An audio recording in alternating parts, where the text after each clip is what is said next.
નમસ્કાર મિત્રો, રાજકોટ મહાનગરપાલિકા અને પોલીસ કમિશનર કચેરી રાજકોટ દ્વારા રાજકોટના જુદા જુદા સ્થળોએ ગણેશ વિસર્જન માટેની વ્યવસ્થા કરવામાં આવેલી હતી। જે પૈકી આપ જોઈ રહ્યા છો તે રાજકોટના મવડી ગામથી આવેલ પાડ ગામ પાસે જખરાપીરની જે જગ્યા છે ત્યાંની વ્યવસ્થા છે। આપ જોઈ શકો છો તંત્ર દ્વારા એકદમ સરસ મજાની વ્યવસ્થા કરવામાં આવેલી છે।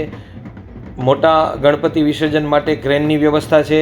100 કરતાં પણ વધુ પોલીસ કર્મચારીઓ ઉપરાંત ફાયર વિભાગના કર્મચારીઓ, રાજકોટ મહાનગરપાલિકાના કર્મચારીઓ તેમજ ફાયર અને ઇમરજન્સી સર્વિસ આવી તમામ પ્રકારની જે વ્યવસ્થા છે એ આ ગણપતિ વિસર્જનને ધ્યાનમાં રાખી અને રાજકોટ મહાનગરપાલિકા તેમજ પોલીસ કમિશનર કચેરી રાજકોટ દ્વારા અને ફાયર વિભાગ દ્વારા સંયુક્ત રીતે કરવામાં આવેલ છે।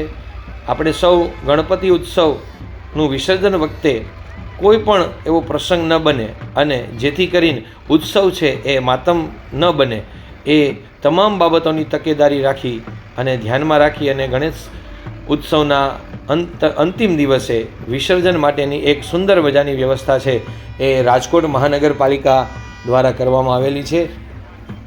સાથે સાથે આપ સૌને એ પણ જણાવું, આ વર્ષે ગણેશ વિસર્જન લગભગ કોઈ પણ જગ્યાએ રાજકોટમાં એવો બનાવ આપણને સાંભળવા મળેલ નથી, એટલે શાંતિથી પૂર્ણ થઈ ગયેલ છે।